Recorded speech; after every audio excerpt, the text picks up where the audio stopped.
नमस्कार दोस्तों। उम्मीद है आप लोग स्वस्थ हैं, खुश होंगे। आज काफ़ी दिनों बाद आपसे बात करने का मौका मिल रहा है। दोस्तों, छोटी सी कहानी सुना रहा हूँ जिम कॉर्बेट की। जब जिम कॉर्बेट मैनीटर को मारने के लिए गए थे, लेकिन मैनीटर के बजाय उन्होंने जो मैनीटर के साथ में टाइग्रेस थी, उसको मार दिया, जो कि मैनीटर नहीं थी। बहरहाल हुआ यूँ था कि एक मैनीटर को मारने के लिए कॉर्बेट नैनीताल से गए। दलकन्या गाँव उनका डेस्टिनेशन था और पैदल जा रहे थे, पहाड़ों का रास्ता था। तो चलते चलते वो एक जगह पहुँचे जो मैनीटर की टेरिटरी थी, यानी कि उस इलाके में मैनीटर कहीं भी हो सकता था। इसलिए वो बहुत सावधानी के साथ चल रहे थे और अपने चारों तरफ नज़र रखे हुए थे और हर चीज़ को सेंस करने की कोशिश कर रहे थे। लेकिन उन्हें कोई भी ऐसा इंडिकेशन अभी तक नहीं मिला था जिससे उन्हें ये लगे कि इस इलाके में कहीं मैनीटर है। किसी जंगली जानवर ने भी उनको ये इंडिकेशन नहीं दिया। तो चलते चलते उनको रात हो गई। तो रात उन्होंने पेड़ में गुजारी। कॉर्बेट कहते हैं कि उनको पेड़ में नींद निकालने का या पेड़ में ही रात को सोने का बड़ा अच्छा अनुभव है, लंबा अनुभव है, और वो बहुत कंफर्टेबली पेड़ में सो जाते हैं, बशर्ते कि पेड़ उनको ढंग का मिल जाए। तो यहाँ भी उन्होंने पहली रात पेड़ पे गुजारी और दूसरी रात भी पेड़ पे ही उन्हें गुजारनी पड़ी, क्योंकि वो डेस्टिनेशन पहुँचे नहीं थे अपने, जो कि दलकन्या गाँव था। जब दूसरी रात वो पेड़ पे सोए थे, तो रात को उन्होंने जंगल में मजल लोडर की आवाज़ सुनी। उससे 2 फायर हुए और उसके बाद लोगों ने हल्ला मचाया। यह शोर आ रहा था जंगल में उस जगह पर जहाँ पर एक कैटल शेड बना हुआ था। उस कैटल शेड में कुछ लोग रहते थे जो उन मवेशियों को दिन में चराते थे और रात को वहाँ बाँधते थे। तो जब सुबह हुई, कॉर्बेट पेड़ से उतरे और दलकनिया की तरफ रास्ते में जा रहे थे। चढ़ाई वाला रास्ता था। तो उन्होंने देखा, जिस तरफ कैटल शेड था जहाँ कल उन्होंने रात को मजल लोडर की आवाज़ सुनी थी, उस तरफ से एक व्यक्ति एक टीले पे चढ़ के उन्हें आवाज़ लगा रहा है। कॉर्बेट रुके तो उसने उनसे पूछा कि क्या वो वही साहब हैं जो नैनीताल से यहाँ मैनीटर को मारने के लिए आए हैं?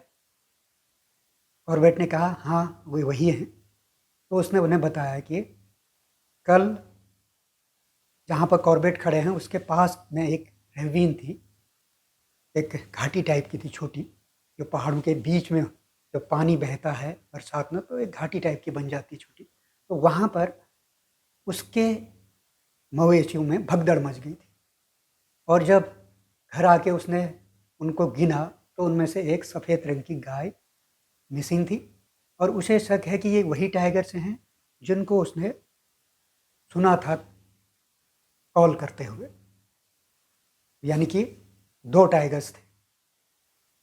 तो कॉर्बेट ने उसको इन्फॉर्मेशन के लिए धन्यवाद दिया। फिर वो दबे पाँव उस तरफ जाने लगे, उस रेविन की तरफ जहाँ कल उस व्यक्ति के जानवरों में भगदड़ मची थी। जल्दी कॉर्बेट को वो जगह मिल गई और उन्हें वो जगह भी मिल गई जहाँ पर टाइगर ने काऊ को मारा था और वहाँ से उसे ड्रैग करके लेके गए थे। जो ड्रैग मार्क बना था या जहाँ टाइगर उस मरी गाय को खींच के ले गए थे, वहाँ बिल्कुल ढाल था। तो उस ढाल में स्टॉक करना ज़रा मुश्किल था। लिहाजा कॉर्बेट को लगा कि यहाँ से जहाँ पर भी गाय को लेके गए हैं, वहाँ पर वो ज़रा घूम के जाएँ, ज़रा आसान रास्ते से जाएँ। तो कॉर्बेट ने एक डिटूर लिया, घूम के वो दूसरी तरफ से उस जगह पहुँचना चाह रहे थे जहाँ उनको शक था कि टाइगर्स किल को लेके गए हैं।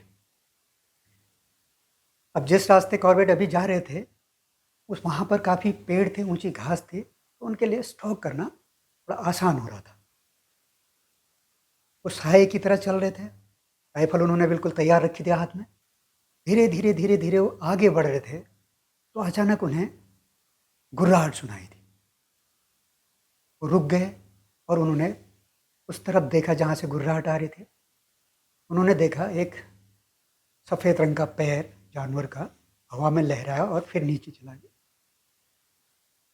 इसका मतलब दोनों टाइगर्स किल पर हैं, उसे खा रहे हैं और खाने को लेके उनमें थोड़ा झगड़ा चल रहा है, इसीलिए वो गुर्रा रहे हैं।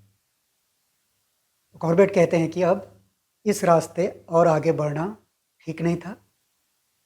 उन्होंने अपने बाईं तरफ देखा, वहाँ पर कुछ पहाड़ियाँ बनी हुई थी, बड़े बड़े पत्थर थे।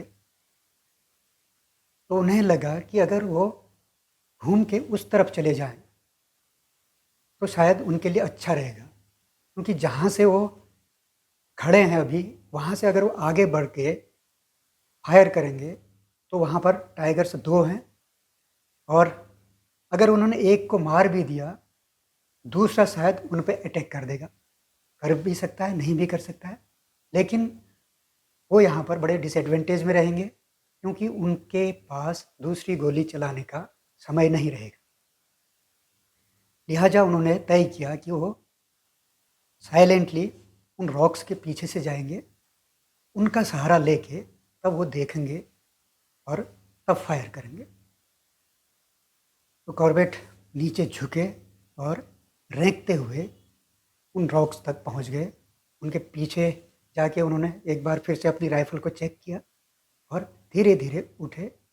रॉक की लेवल में जब उनकी आंखें आ गई तो उन्होंने देखा सामने दो टाइगर्स हैं। एक टाइगर हाइंड क्वार्टर से किल को खा रहा है, दूसरा पास में है, वो अपने पंजों को चाट रहा है। तो कॉर्बेट ने देखा कि दोनों का साइज लगभग बराबर है, लेकिन जो अपने पंजे को चाट रहा है टाइगर, उसकी जो शेड्स हैं वो थोड़ा धुंधली सी है। तो उन्होंने एज्यूम ये किया कि एज की वजह से शायद इसकी ये जो स्किन का कलर है ये थोड़ा सा धुंधला हो गया, थोड़ा फेड हो गया, और हो न हो यही मैनीटा टाइग्रेस है। उन्होंने उस पर निशाना लगाया और फायर कर दिया।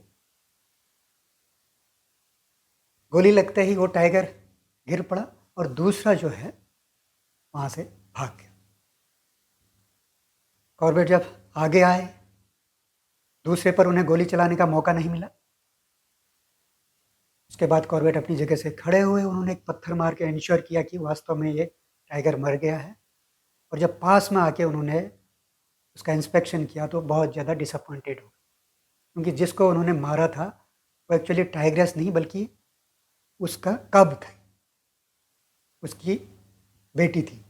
असल में उस समय जो टाइग्रेस खाना खा रही थी वो मैनीटर थी। कॉर्बेट कहते हैं कि मेरे एक मिस जजमेंट से अगले 12 महीनों में उनको खुद बहुत सारी मेहनत करनी पड़ी, 15 और लोगों की जानें गई, और एक बार तो वो भी खुद इस टाइगर्स का शिकार होते होते बचे। तो दोस्तों, एक बड़ी कहानियों में ऐसी छोटी छोटी इंटरेस्टिंग कहानियाँ होती हैं, मैं आपके सामने लाता रहूँगा। आज के लिए बस इतना ही। धन्यवाद।